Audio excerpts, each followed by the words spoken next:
invites from three of them. One was University of Toronto, Rotman, and the other two were UNC Kenan-Flagler and UT Austin. You're going to present those the YMB and the long-term, short-term goal and how it's going to fit into their program. And also, you need to show the results. And so you are proactively doing it. Yeah, but has it resulted into something that should come? And now I'm excited about all those late night projects which we are going to do. Like, you gave me a lot of confidence during the interview processes as well on how to speak up, and everything has to be like your posture, everything matters, how you're dressed and everything matters. So thank you again. Hello, everyone. Welcome back to another session on our series. If you're new here, Applicant-X is a mentorship driven platform where we help ambitious applicants like you tell their real stories and get into the top MBA programs around the world. Right. And today's guest that we have on our show with us, Ritesh, is a great example of what that looks like. Ritesh is a chemical engineer who shifted into the green energy space, and he recently secured admits into multiple top schools in both US and Canada with scholarships. Right. But what's really interesting about his story is that it wasn't really a story without any questions. There were a lot of up and downs, right? There were a lot of zigzags throughout his career that made it a little challenging to tell his story in the right way. So, in today's conversation, we are going to look at how Ritesh approached the entire application journey, his essays, his applications, his interviews, and if he has any tips for people who are applying to the schools. But before we move forward, I want to leave the space open to Ritesh to give an introduction, walk us through what his journey has looked like, till now to today before he starts with his MBA program. Thanks, Nirvan, for that introduction. So, as Nirvan told you, I am a chemical engineer, but basically I come from Pune. I've did my 10th, 12th, up till 12th. I did my studies in Pune. Then I went on to do my undergrad in NIT Nagpur in chemical engineering. As I was completing my bachelor's, I thought of doing my master's, as it would give me more technical knowledge and get me into good roles. So I went on to do my master's in Purdue University in the US. Okay. Then there I tried to shift into design roles, which I couldn't secure at that time. And at time the economy for design engineer roles was not that good. So I came back to India. Then I started my career in Jord International as a technical sales engineer. This I did because I had already taken three business courses during my masters, and I thought that the sales role, technical sales role, where I could design and I could also contribute to the actual sales of the company, would be the right move for me.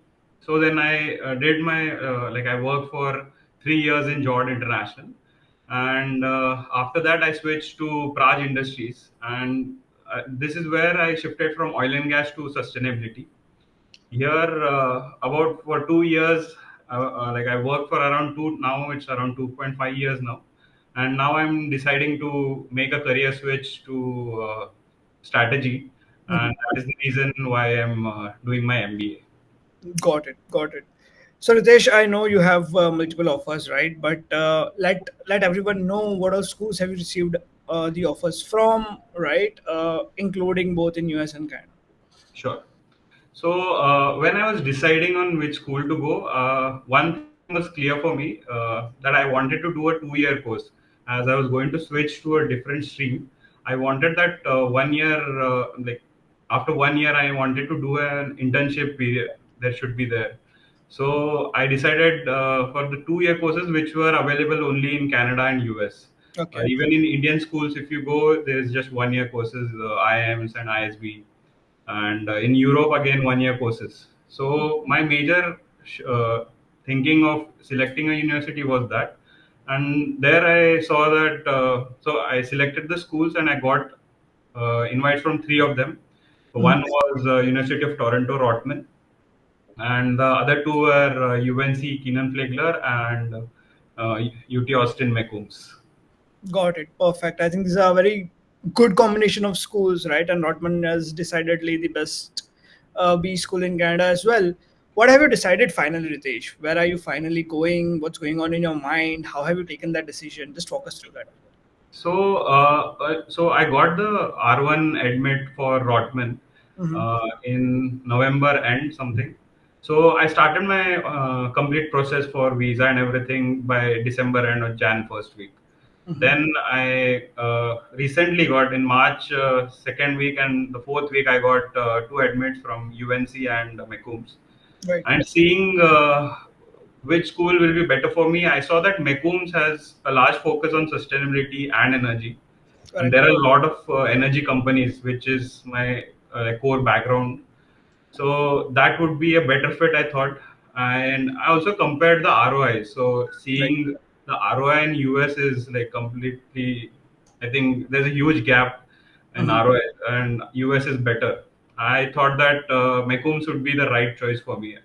Also, the cost of living, if you see, like it's Austin is way better than Toronto, which is like way costlier. Got it. Got it. Perfect. I mean, definitely, US is a beast of a market when it comes to post MBA jobs and when it comes to the pay difference, especially compared with Canada. Yeah. Uh, let us jump to the very start of this journey because it's very interesting. I remember we working almost for a year on this. I want to understand a little bit even before that. When was the time when you actually decided to do an MBA? Right, Mhm. as you mentioned, you've already done a master's in the US, right, and you came back to India. So, Mm. what made you do? What made you decide to do another master's or whatever, an MBA degree again? Sure.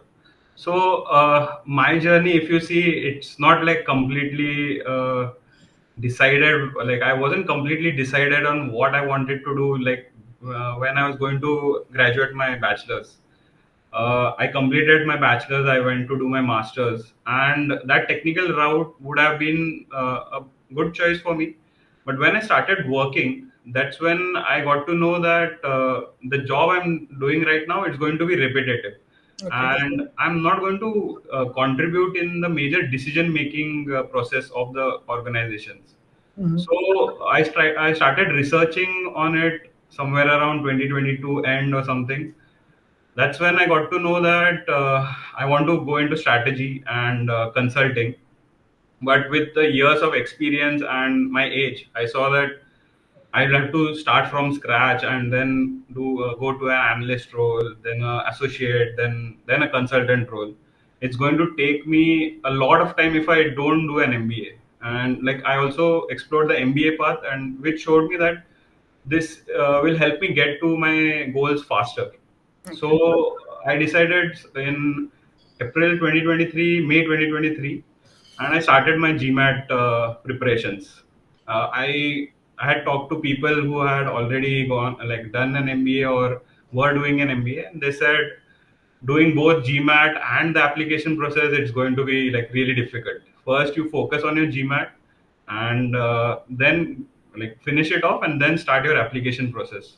So Okay. I gave my first attempt of GMAT somewhere around September end Hmm. of 2023, which didn't turn out good.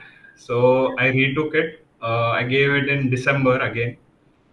There also I didn't score the score which I wanted. Okay. Then I thought that this year it's not going to happen. I Hmm. cannot apply for this year. I'm going to apply for intake 2025. So I took my time. I found out where I was doing mistakes on how to build up the score.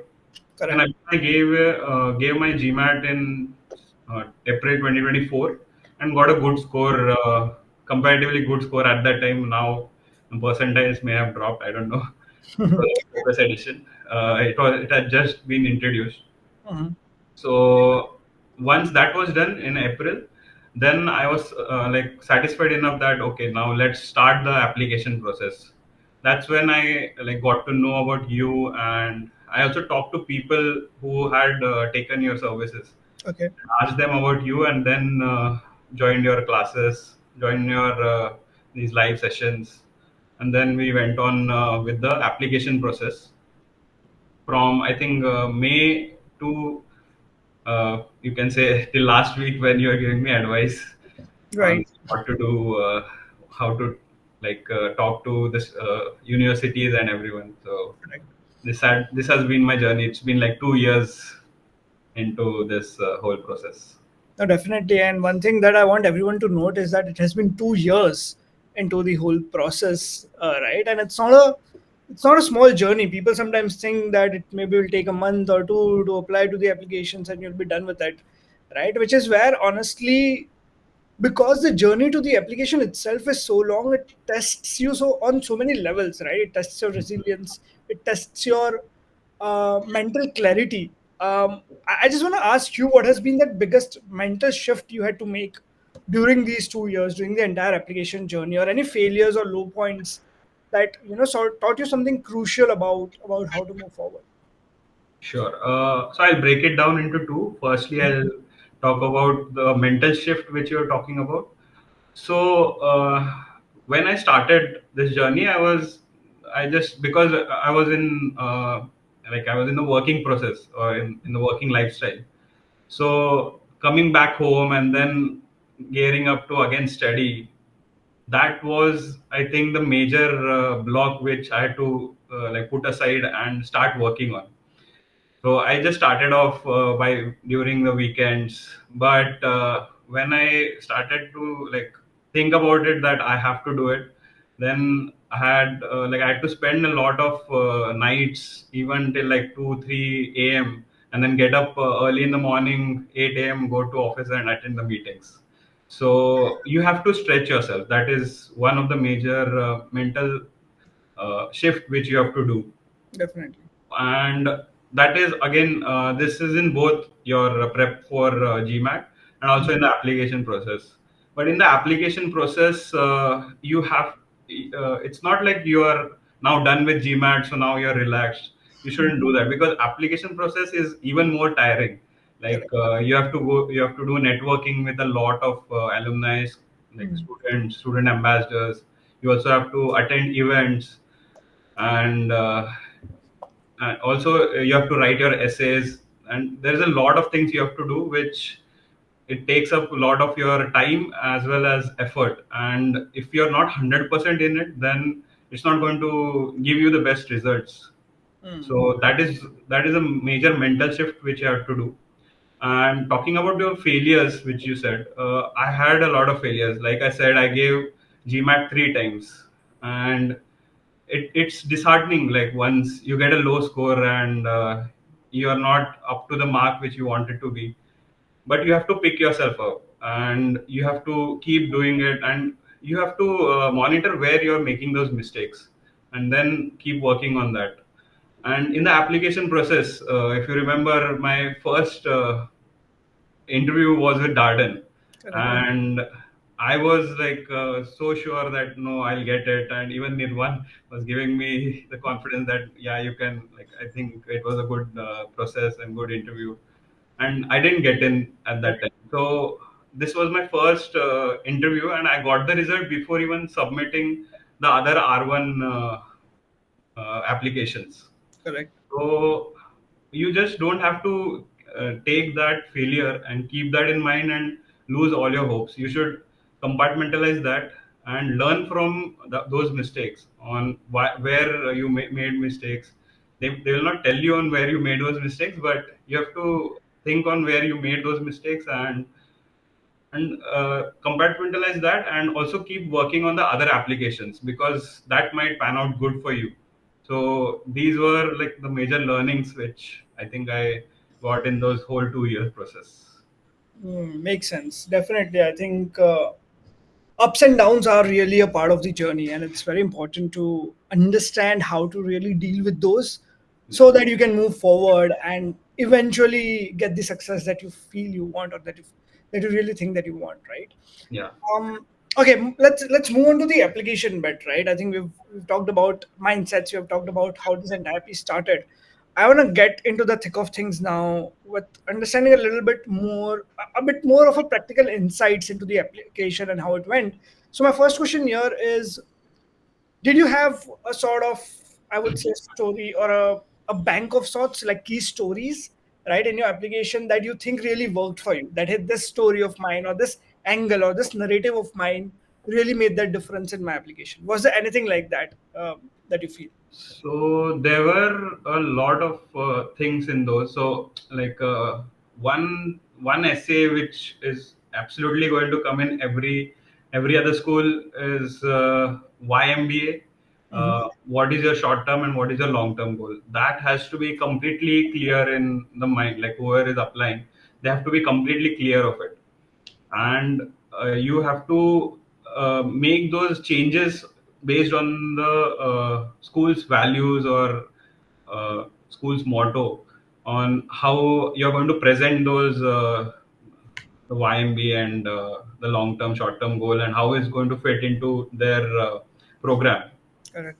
Other than that, you need to have, I think you need to have a diversity or a inclusivity essay, which is what a lot of schools want from your side. Like you have done something to in make an inclusive environment for people where you're working for, and it has to be like 99% professional story. It shouldn't be, it can be like personal story, but it like the professional story boosts up your application. Hmm.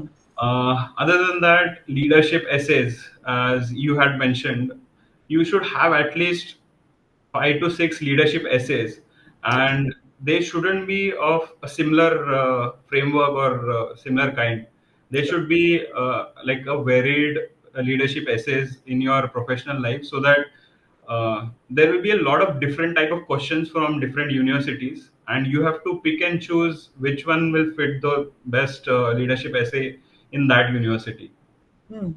And also you have to have a failure essay, at least a couple of them. And mainly you have to you don't have to show on the result or like where you failed, but you have to emphasize on what you learned from it and what you did after learning from it. So how have you improved after that failure? That is more important. It shows that you can learn from your mistakes, and it also shows that you are humble and not too egoistic about what you work in. So I think these are the type of essays which are the key like essays you can say which you write for the B schools. Got it. One very interesting question here is also, this is something that a lot of students ask me, right, when they're working with me, is that especially when they have red flags in their application, is that is there anything that we should not tell, right? I'm not saying lie, right, which is of Mhm. course something that we should not do, but maybe not proactively tell the B school team something, that some narrative that we can leave out of the application. Was there anything like that for you? Did you do that in your application? How did you approach it? So I wouldn't say a red flag, but as you mentioned, the second masters, Hmm. there will not be any essay or any prompt where you have to mention why you're doing your second masters. Correct. But it's so there is a section. It's an optional section where they will ask you if there is anything else you want to add.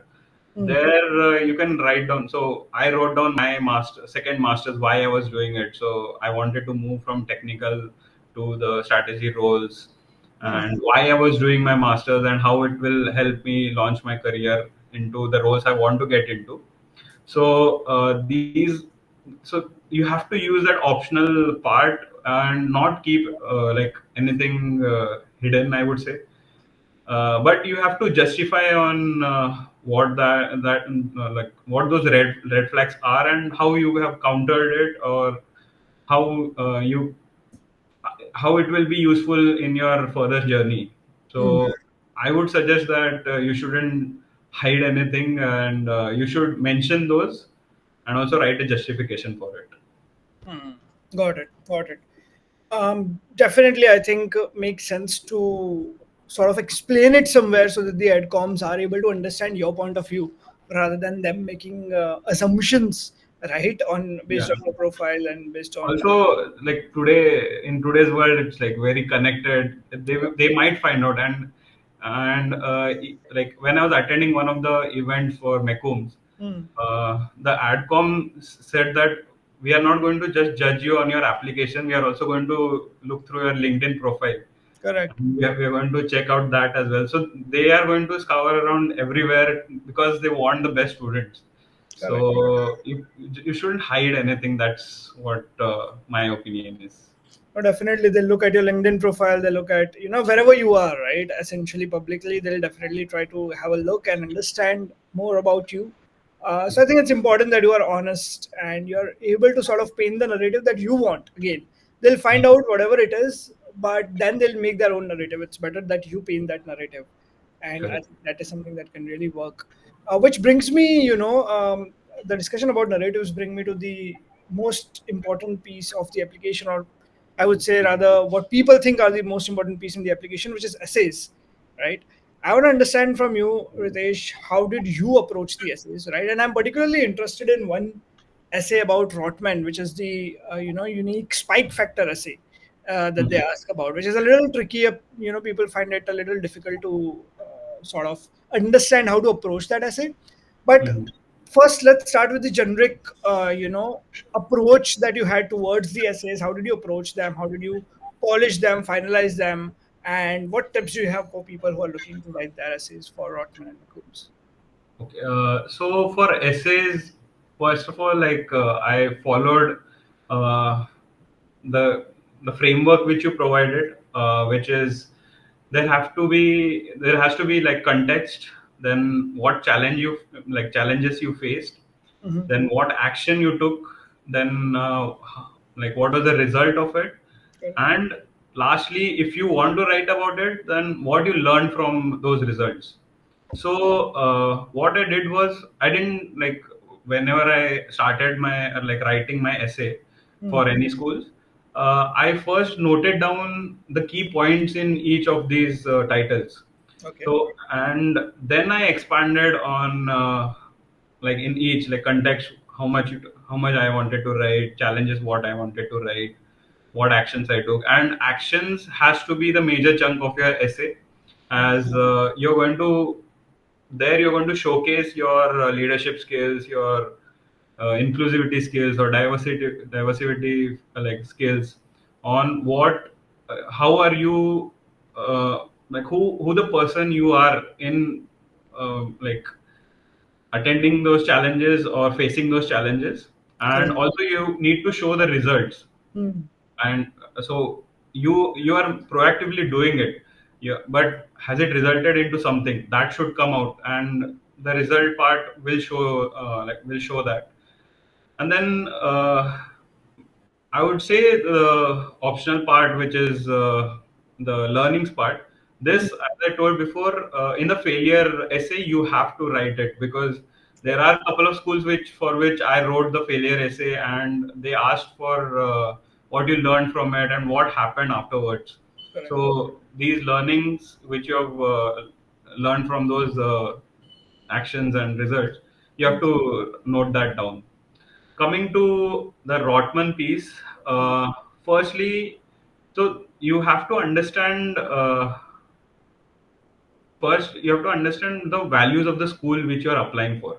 Hmm. So for Rotman, they have like four values: resilience, perseverance, diversity, and respect. Correct. So now, what you need to do is you need to go back to your stories and then search for that one thing which has affected you the most in your life and that resonates with all those four like any one of those four values, Correct. and then you build a story. Not It's not build a story, you have to write down your story on that, and there you have to research the school more, and you have to inculcate your like the actions or your story into those values, and also how it is going to affect Rotman Hmm. and what you are going to contribute to Rotman when you go there. And it can be like even in classrooms, even in group discussions, or it can be in some projects, some extracurricular or some experiential learning projects where you have to go outside and you have to work with some companies. So you have to explain to them on that lines. Mhm. Also, networking, I would say, is the major crux of it, because you won't know much about the school from the websites, or like the school websites, Mhm. or any Google searches. You'll know directly from the students and alums.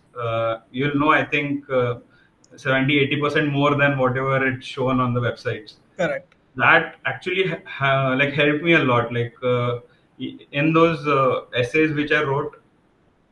I some There were some minute points which I couldn't find on online, and that helped me while writing those essays. So even in Rotman, you have to talk to students, and you have to talk to alumni, even the student ambassadors, and then write down the essay. But I'm just remembering there was one thing extra which Rotman required, was the spike factor photos, Correct. and we sat down and made those collection of photos. Right. And actually, it is very important. Like first of all, I felt that it's not required. Why I don't have much photos about my journey and everything. Mhm. Some people might not, but it's actually really important. And I talked to people from Rotman. They said your spike factor photos are like living proof. Like, you can write anything, but once you show it in photos, then they will like get that proof that okay, you have actually done it. Mm. So that is something people, like, they can find out what. So once your framework is ready, then try to find out those photos and try to sort of make a collage of those photos of it. Got it. Got it. Very interesting. And I think there are a couple of very, very important points that you mentioned. One is to look at the values of the Hmm. school and try to see if there is a fit between what you have in Yeah. your collection in terms of collection of stories and those values. And then also talk to alums, try to find out more about the schools and, do your research. Ritesh, when I look at the entire process, and if someone is listening to this in the very beginning part of their journey, it seems a little scary to do all of these things, right? Before you even begin your essays. What was your mindset like when you started this? When you started approaching essays, were you a little scared as well, or did you feel that maybe you were doing good with this? No, I was scared. Like, I can frankly tell it, I was scared. Like, because I had heard that I wrote SOPs during my masters, Correct. and it was like just one SOP. Here you have, like, thank goodness they have shortened it to like 3 questions or 2 questions now. But Right. I heard like you have to write 5 or 7 essays, which was the case like 2-3 years ago probably. Mm. So I was a bit scared, but I knew that okay, I'm going to apply it for 2025, and I'm Mm. starting in May of 2024. So I have time for the whole application process, and I'm going to give my 100%. That is the most important thing, Mm. because uh, once you do your job, and then you'll be like, I'm tired now, I cannot do it. But you have to keep doing it every night. You have to attend those events. It will feel a bit overwhelming, but no, you have to keep at it. And I think by I started in May, and you gave me those framework, like how we started. I didn't tackle the essays right Okay. after I joined your courses. I Correct. think I started it somewhere around July end, or probably. So for 2 months we were just doing the earlier framework, which was very important for me to start writing those essays. Correct. So I think by July I got relaxed that okay, yeah, I'm on the right track. Mm. And I even talked to people, right? So they were like, okay, you have time, so you don't need to worry. And that gave me a bit of confidence, and also that yeah, you have started at the right time. You have to keep doing it. That's the only thing you have to do now. Definitely. No, definitely. I think honestly having that foundation right was really, important, because then the essays get a little less, I would say, overwhelming, a little less scary, Yeah. so to speak. But that also brings me again. I'm shifting a little bit, from the essays discussion, but because we were discussing about how scary it can get, right? How overwhelming it can get. You mentioned, the framework that, for example, that we worked with initially, laying that foundation, right, that helped you. You Hmm. mentioned the mentors, right? Not mentors as such, but maybe speaking to students can Yeah. get you a sense or give you a very realistic idea of where you are or what you need to do. Uh, Hmm. what did really help you to probably stay grounded and to make those better decisions? Were there any mentors? Were there any communities that you were a part of? Maybe a partner that you talked to? As you mentioned, you talked with students. Uh, how do you think people should, have that support system with them when they're looking to really approach the entire application piece? That's a very good point actually, because this journey is completely different than like anyone can understand. Because even if you try to try to tell it to someone who doesn't know anything about this process, they'll Hmm. think that okay, yeah, it's just an application. Why is like it's just filling forms? So why is that? Why is it so overwhelming? Hmm. So I think you should talk to. Definitely, there has to be someone you need to talk to, Correct. because it's so. I have not heard an MBA journey where everything has gone very smoothly and they have just gone to HBS. Hmm. So there are going to be ups and downs, and those low points you're going to feel like you're going to feel so lonely that you need that someone to talk to.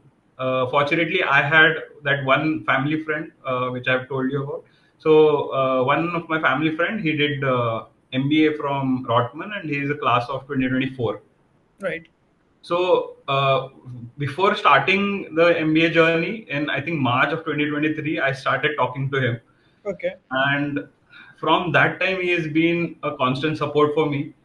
He has been that one person I talk to uh, of my journey, even the downfalls I have, even like the smallest thing, I'll just text him, this is not happening, why, what to do, and then he'll give me some support or some advice, and that really helps boost your confidence. Correct. And definitely you need to have someone it can be someone in your family, or it can be a partner, or it can be someone in your professional life, some colleague who is doing the same, and then you can pitch in notes and do to and fro about how the application is going on. Hmm. But this is needed because it's a time consuming and nerve wracking journey, and it needs you need to vent out somewhere. Correct. So that's the thing. Yeah. No, I definitely understand. I think it's really critical that you have that support system, especially during those nerve-wracking moments that you will definitely encounter in your journey for the B School applications. Okay, so let me move back now to track. We were talking about applications. We discussed essays. I want to jump to interviews right now. Right, you gave multiple interviews for multiple schools. My first question to you is, how different were these interviews from school to school? Do they really vary, or do you think that even if you prepare for a school or two, you are more or less prepared for your B school interviews as such? Yeah. So I would say some part of it you can keep it the same, Right. like your story, your journey. You can keep it the same, but there are schools which will have different type of questions and different scenario of questions. Correct. So UNC, if I remember, it was more of a situational based interview where they gave me a situation and they asked me what would you do in this scenario. Okay. Interesting. And Rotman, again, it was completely different. It was more on how you're going, what are your leadership skills, how are you going to showcase it. Tell me some time, like was there a conflict resolution situation which has happened. Hmm. So there are different type of questions in for different schools. So it's not a straightforward template where like there are like 20, 30 questions, and that will be used for all schools. So it's different for each and every school. And so I remember for Rotman, I it's not just like one-on-one interview. First, you need to first do the Kaira interview, and it has a video and a written assessment. Correct. Once you are shortlisted from that, then you will have a one-on-one interview. Hmm. So and for McCombs, if you take like, it doesn't have like a one-on-one interview. It has a video assessment, which is part of the program, like the application process. So you'll be given like 6 questions, and you'll need to answer that. Like, and they'll give you 1 or 2 minutes, 1 minute to think about it, 2 minutes to answer. Hmm. So. So both the scenarios are completely different, and you have to approach each one with a completely different mindset. So what I can think about is, firstly, which school you're applying for, or you're going to give the interview for. Hmm. You need to understand what type of questions are being asked in that school in past 2 years, 3 years. So for that, I think your bank was like a majority of help for it.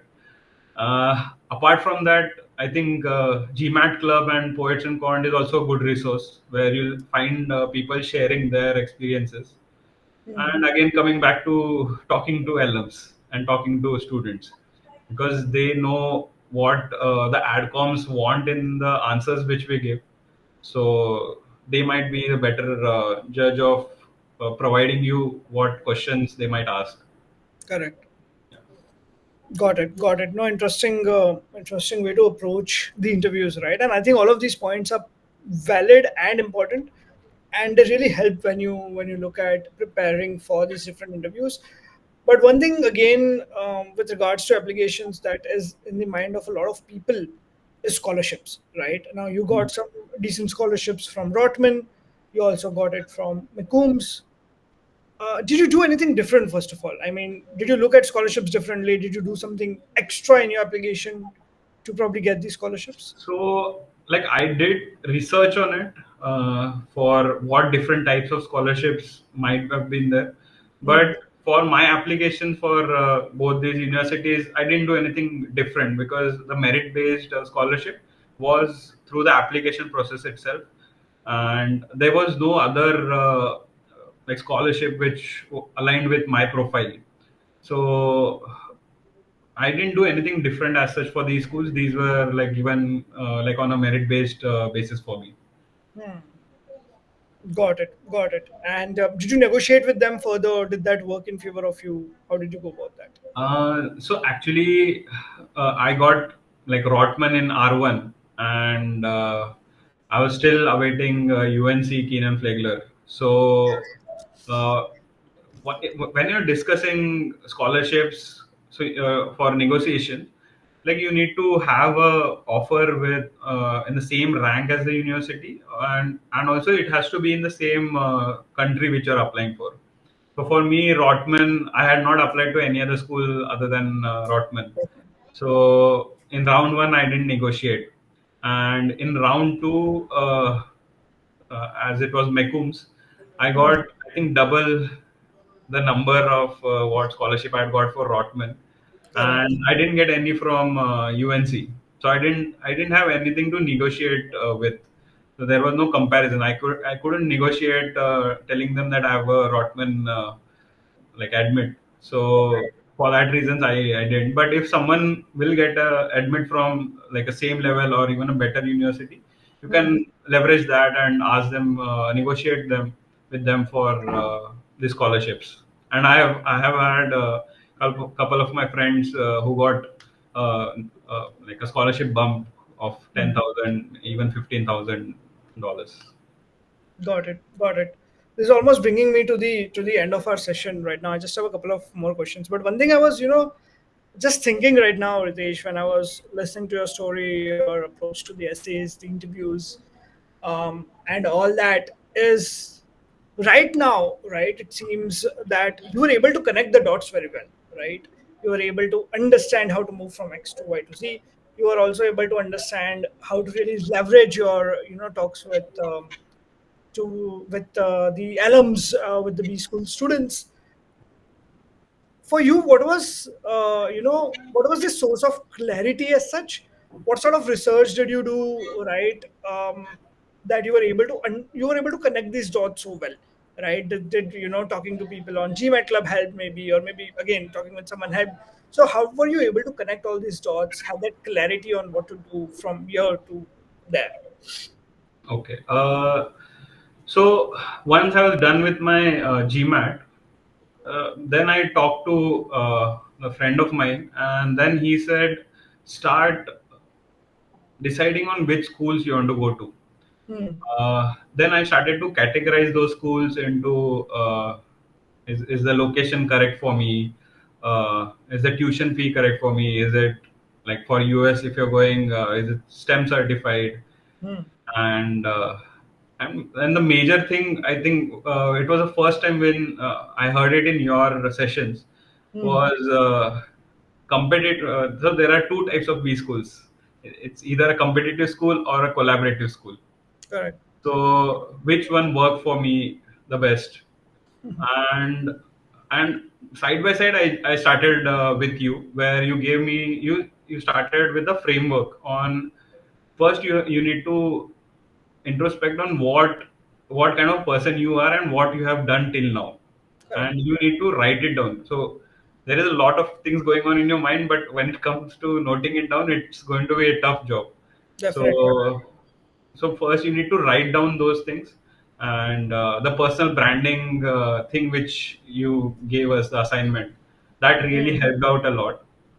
Correct. Then also there was one sheet where you need to write down your short term and long term goals.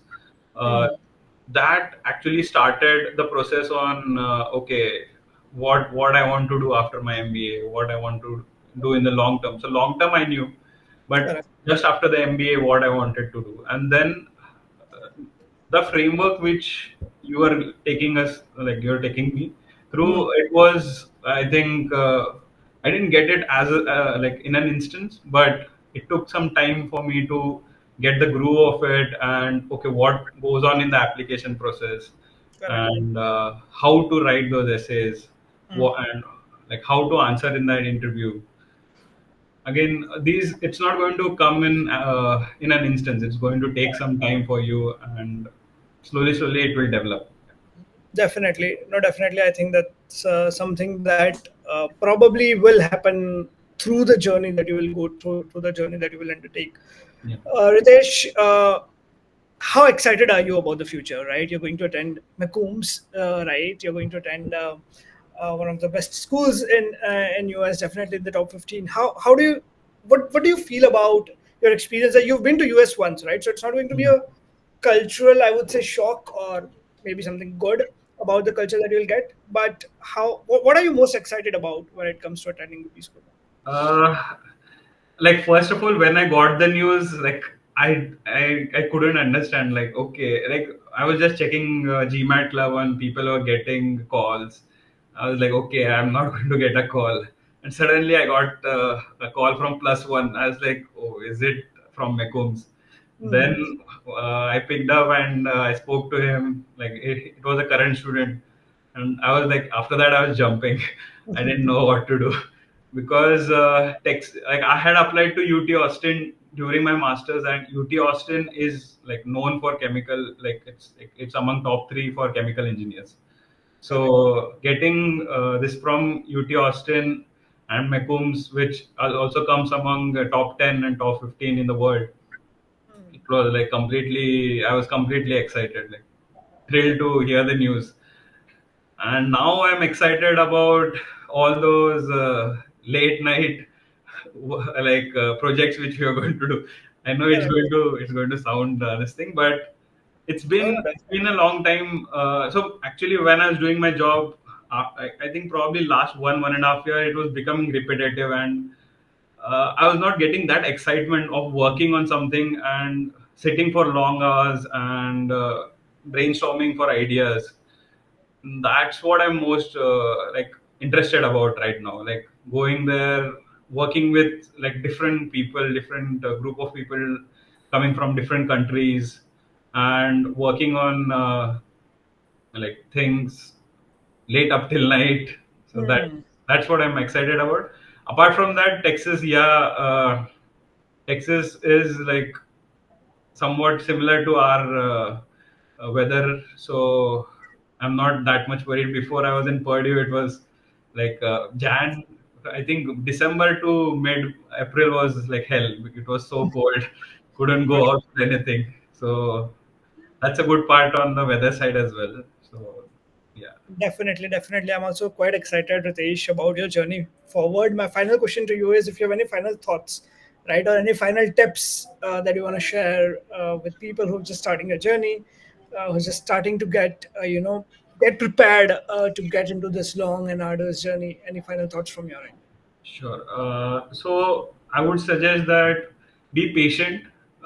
Results are not going to come in a day or two or even in months. So it might take up to a year. So I would say it would be a good thing for people for whom it comes in months, but for people who are not getting the results, be patient, keep working, be diligent, and your hard work will pay off in some or the other way. So that is one thing, one important thing which I would suggest is most important from my side. Perfect, perfect. Thank you so much, Ritesh, for coming on this session. Right, I understand you are quite busy right now, preparing, with the visa process, with the entire, preparation that you need to do before you move for your MBA. But I really want to thank you for coming to this session, answering all my questions. I've definitely when we first started. I said that if you're not comfortable, please tell me about any questions, right? But you were pretty gracious. You were pretty comfortable answering all of them truthfully. Also sharing insights on how you approached your essays, how you approached some specific parts of the Rotman application as well. And I think for people who are watching this, they're definitely going to benefit a lot out of this. Ritesh, thank you once again, and I want to wish you all the best for your journey ahead, Thank you. and good luck with your MBA as well. Thank you, Nevan. Thank you for having me. And actually, like you gave me a lot of confidence during the interview processes as well on how to speak up, and everything has to be like your posture. Everything matters. How you're dressed and everything matters. So thank you again for having me and giving me the confidence and help throughout this last year. And yeah, again, thank you so much. Definitely. I remember our interview discussions. It went on, the preparations went on for quite a while. Yes, yes. But I think there was a marked improvement in how we started and then how we probably ended. And I Yeah. think the hard work also goes to you. The kudos for that goes to you. That you put in the effort, which a lot of people don't, honestly. I'll be very honest here. But you did that, and I think there was a lot of improvement for us to see. Yeah, thank you. Thank you so much, everyone. Perfect. Okay, Desh, take care and all the best. Thank you. Thank you. Bye bye.